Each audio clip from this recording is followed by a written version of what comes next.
set of practices which is about articulating and exchanging our labor on the basis primarily of solidarity with each other to meet human need, first and foremost, in a way that is both equitable and sustainable.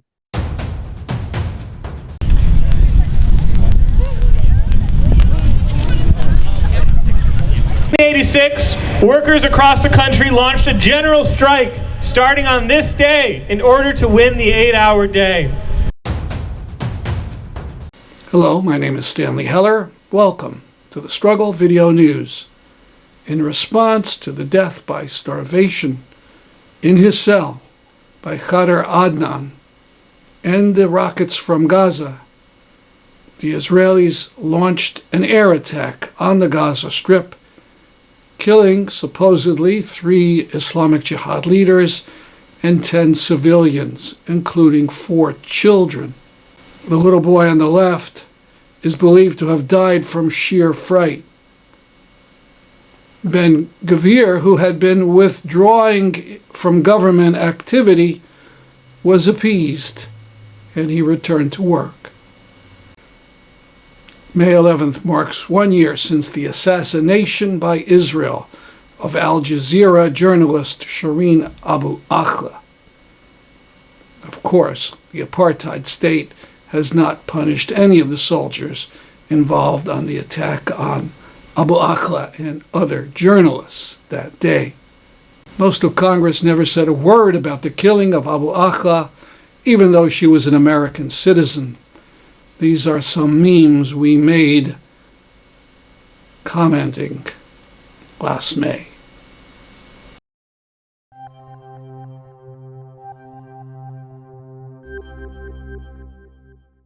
May 15th is remembered as Nakba Day. There'll be demonstrations around the world remembering the expulsion of Palestinians in 1947 and 1948. TSVN hopes to cover the demonstration in White Plains, New York, that starts at 4 o'clock on Monday the 15th. Hope to see you there. You might recall that the Middle East Crisis Committee gave its Courage Award to Alaa Abdel Fattah, political prisoner in Egypt. His family was allowed a visit, and they were able to take this photo. Free Allah. Now the promised video with Kali Akuno. I'll be speaking to Kali Akuno, who's from Jackson, Mississippi. He's one of the leaders of Cooperation Jackson and a leading thinker on bold new approaches to the climate crisis and democratic forms of community. He'll be in New Haven on Saturday, May 13th, to receive the Gandhi Peace Award, which has been given out by Promoting Enduring Peace since 1960. He's speaking to us today from New Orleans. Good morning. Good morning. Pleasure to be here. First, congratulations on the award. Thank you very much. Very honored to be amongst its recipients. Good. Cooperation Jackson is being based on the ideas of the solidarity economy. Could you talk about those ideas and how they're playing out in Jackson? Mm-hmm. Well, I want to give a little kind of definition for those who might not know, about the solidarity economy, and I want to just kind of remove it from, the big word or kind of abstract nature, and say this is something. Its core elements of something that we all know and have experienced, at some point in our lifetime. And what it involves, first and foremost, is sharing. Right? Sharing on the basis of need, sharing on the basis of caring in community.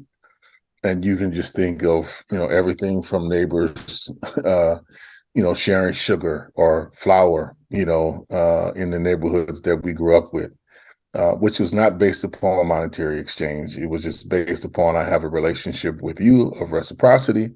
And I know if I give, I know if I ask when I need within reason, I can receive, and you ask of me within reason, I can provide.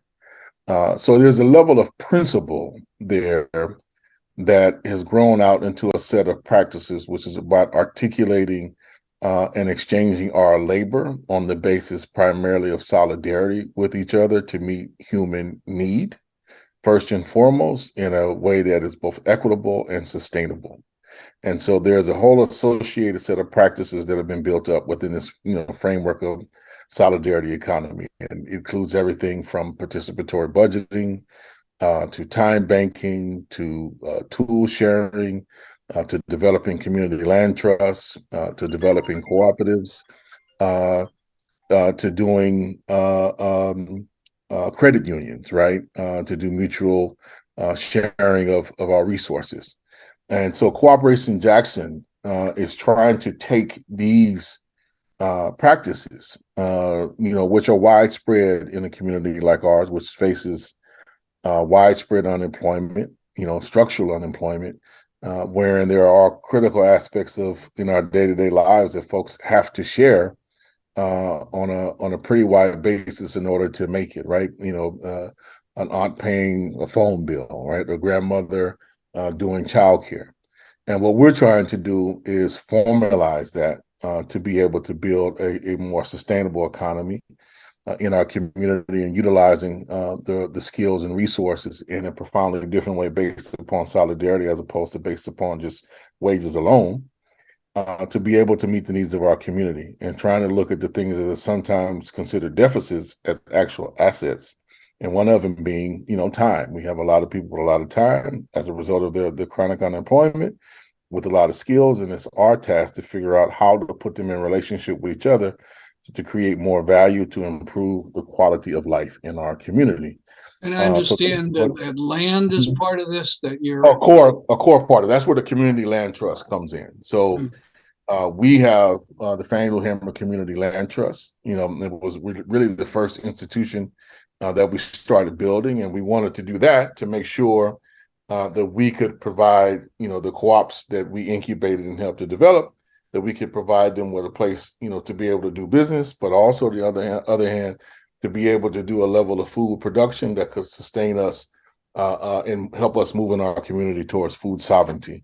And we thought this would kind of give us a stable advantage to be able to deal with, the forced kind of competition coming from an entity like Walmart, which is the largest employer in our state. So we wanted to shield ourselves from that. And that's where all of these practices, including the land trust, come into as a core component.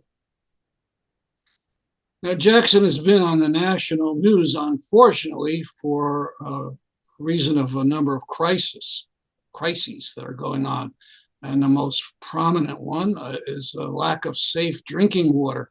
What has happened there, and what's the latest about that problem? Well, the crisis continues, unfortunately. I mean, it's not in the national news as much as it was, last fall. I would argue that it should be. But basically, in short, they've just done a patchwork of repairs on the system. So the water flows, but it is no cleaner than it was, last fall. In all honesty and truth, we don't recommend anybody drink with it, or if you have to drink the source, you definitely have to boil it, Wow. So we're still at that particular stage. And then, there's been a major push to try to get some repairs. And that push has led to the EPA, the Environmental Protection Agency, being assigned to actually take over the management of the water system. So the municipality is not directly doing that. That has been being fought by the state of Mississippi very vehemently, calling it, federal intrusion. And what has occurred basically since last December, our congressional representative, Benny Thompson, was able to secure a significant amount of resources to actually go into the repair of the system, close to $1 billion, which we thought on the ground was not going to happen, couldn't happen, but he was able to pull that off, only to have the Republican supermajority, who controls our state legislature and state government, come up with a set of laws and proposals and orientations, which are going to block Jackson from ever accessing the vast majority of that money. And they're going to just reroute it to fix other issues. And the issue here is that, unfortunately, federal monies, once they're dispersed, largely go to the states. They do not go to municipalities. There's a few institutions like HUD, the Department of Housing and Urban Development, which used to be able to do block grants that can go to cities. This is not one of those cases.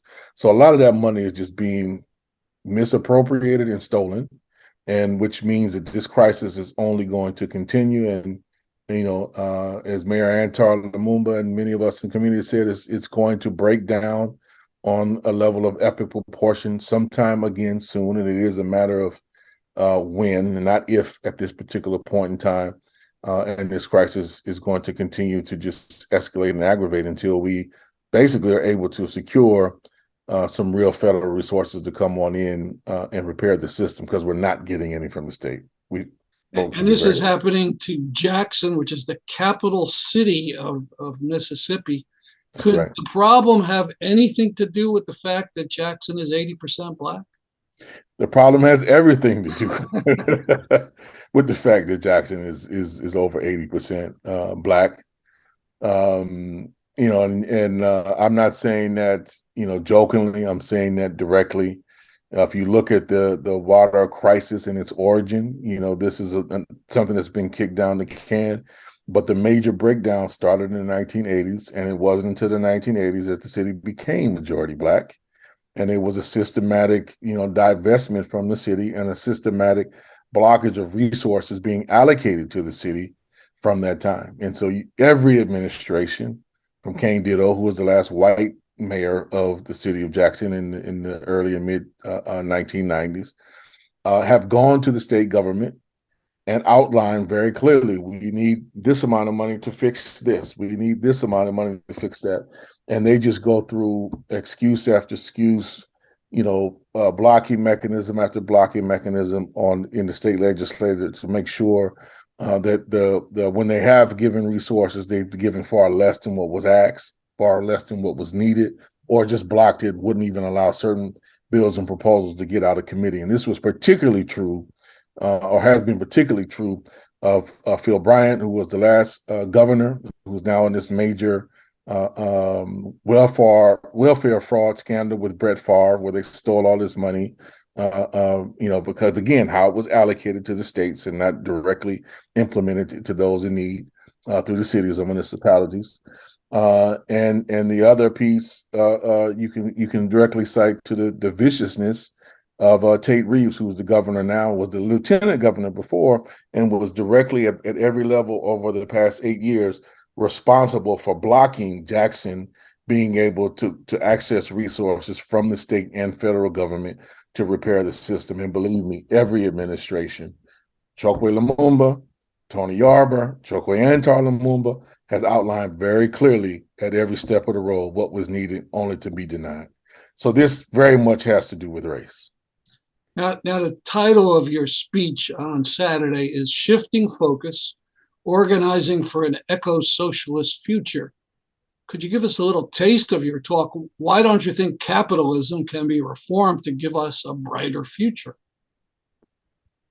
If it could have been done, it would have been done. I say that not facetiously, but there were some profound experiments that happened in the 20th century that tried to reform it in critical ways within the so-called Western democracies, right? The New Deal was an effort at reforming capitalism, and it produced some pretty significant things: Social Security, union protections, then the Great Society and things afterward, like the EPA, environmental standards and protections. Many who are my age and older remember the days of acid rain. We don't have that, fortunately, anymore, because some measures were put in place, to change how production and carbon emissions that shifted that. But the forces who control capital and utilize it to their benefit, they don't want the system to change, and they want to make sure that they have a free reign to do what they want to do, which includes fantasies like going to Mars and leaving the rest of us here to die, while they kind of create these little playpens from extracting all of this surplus value that from us and all of our labors and toils. And the thing I want people to really understand, the system that we have is relatively new in our experience as humans, right? And it evolved over time. And it evolved in many cases out of systems that were also pretty brutal and extractive and very hierarchical. But that's not been the sum total of human experience. You know, if you're looking at feudalism like type systems or tributary systems or capitalism, these have only been around a couple of thousand years. Well, we've been around a lot longer than that, and we found ways to be much more in harmony and sustainable relations with nature that we're going to have to recover because we are driving ourselves to the brink of extinction. And that is what shifting focus, the talk is really going to be about, is about the type of deep reforms, the deep transformations that have to take place if our species is going to survive and if we're going to leave a planet that our grandchildren and their grandchildren could actually inhabit or want to inhabit, right? So, you know, there's some things that we want to push about how you shift production, how do you shift social relations, how do you, you know, take, you know, commodity production more and more out of the equation and produce for need, and how we can do that where we can still not have scarcity because we already live in a society on a global scale. Well, we can meet everybody's caloric needs. That's not the problem, right? We throw food away, particularly in the United States and Europe, at an excess rate. So having food is not the problem. The question is who gets to decide how what is produced is distributed and on what basis, right? So the shifting focus is trying to raise some of these critical questions within a deep ecological framework to get us to both think about it differently and then more importantly, act differently in enough time to be able to do something about the calamities we are facing so that there's a future that our children and grandchildren can inherit. Thanks. Well, I'm looking forward to hearing you elaborate on this on Saturday. So for the people watching, I just want to let you know that the Gandhi Peace Award ceremony is free and open to the public. It'll take place at the Dixwell Q House Saturday on May 13th at 2 p.m. And there'll be a bunch of tables. A lot of groups are co-sponsoring, and there'll be literature, and you can look that over, have refreshments, and then there'll be the ceremony.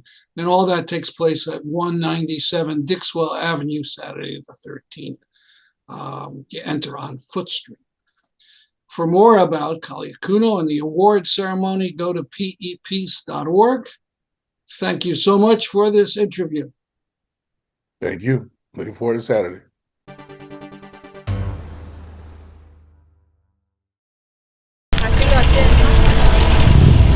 Ay, ese carro. Porque el pueblo unido jamás será vencido.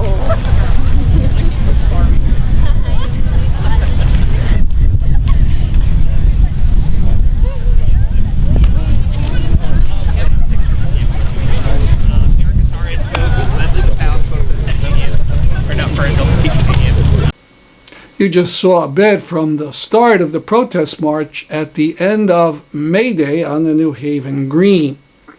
The International Workers' Day holiday has been celebrated on the Green most years since 1987. We'll have coverage of the event today and next week. We'll start with stills of the stage and of tables.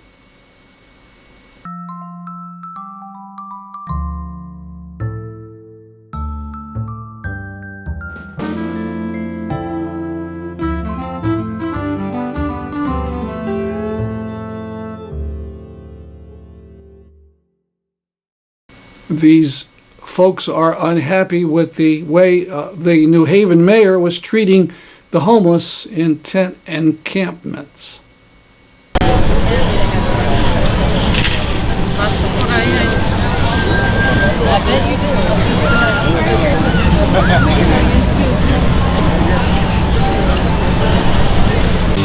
All my favorite colors, all my favorite colors, my sisters and my brothers, they see them like no other. All my favorite colors.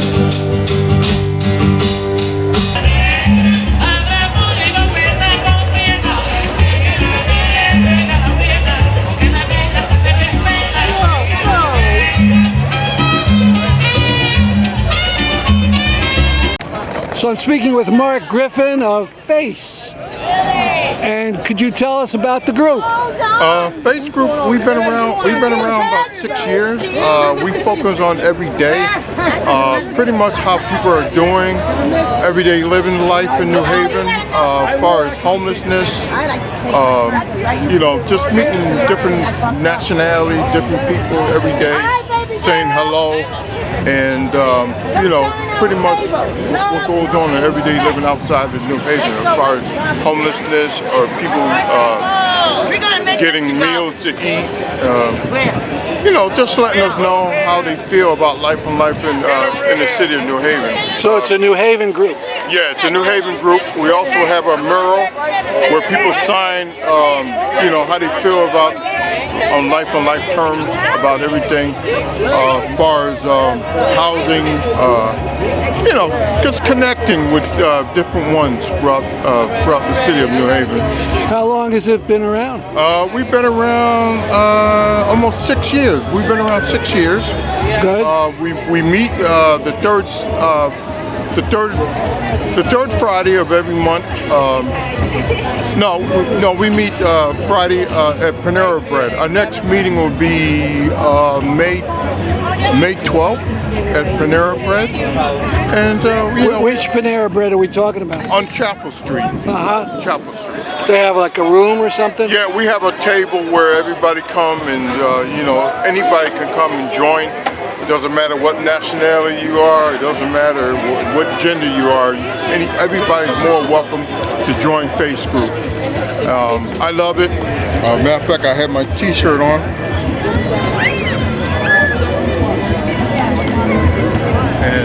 And remind us again what FACE stands for? FACE stands for Focus, Activity, Connection, Every Day. Now, a tradition going back to the Middle Ages, the Maypole dance. I don't know how to play this.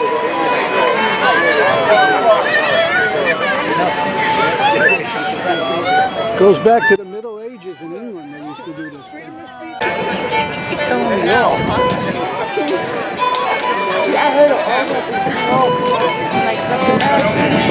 Old Celts used to do this. It's not just Celtic, but it's Pat, you ever seen this before?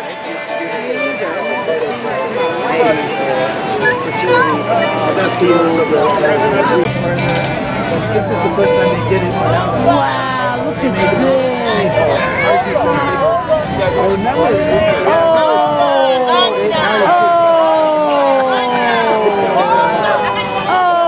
You messing it up. You messing it up. She's messing it up. In 1986, workers across the country launched a general strike starting on this day in order to win the 8-hour day. Many workers work 12, 14, or 16 hours a day for poverty wages and no protections, and they saw this fight as a fight for their lives. In fact, there was already a law in the books in many states that mandated an 8-hour day, but the employers didn't care and the state would not enforce it, a lesson that we can learn today. In fact, our brothers and sisters understood that the only way to make the bosses listen was by leveraging our most powerful tool, our ultimate control over the economy as the working class. Then as now, not a wheel turns, nor a classroom is taught, but by the kind permission of the working class. Thousands of employers bowed to this demand and the strike, and it looked as though it would be a roaring success. Unfortunately, the capitalists had more dirty tricks up their sleeve.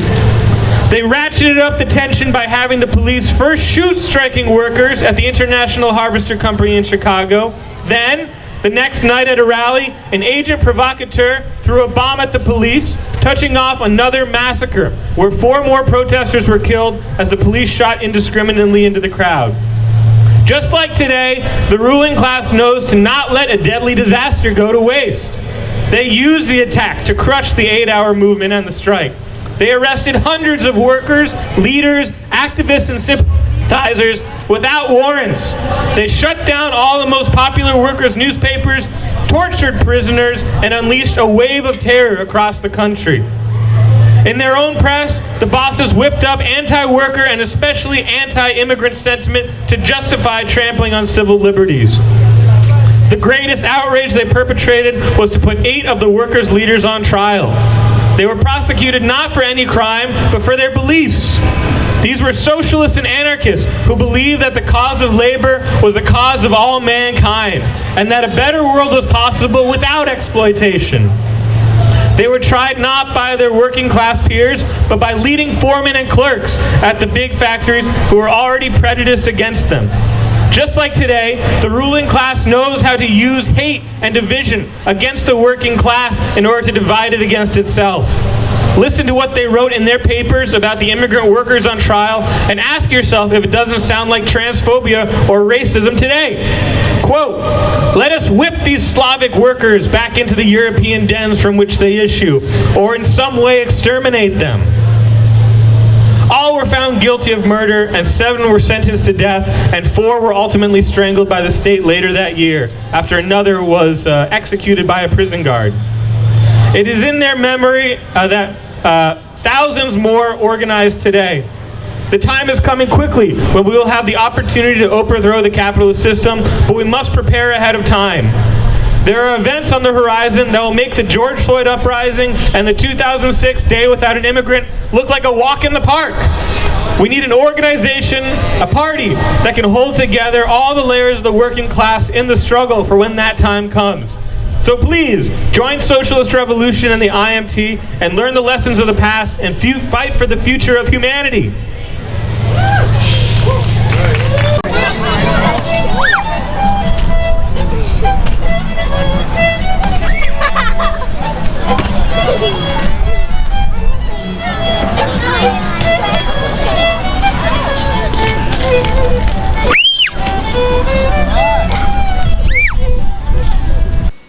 More about this year's May Day next week. Thanks for watching. I'm Stanley Heller for the Struggle Video News.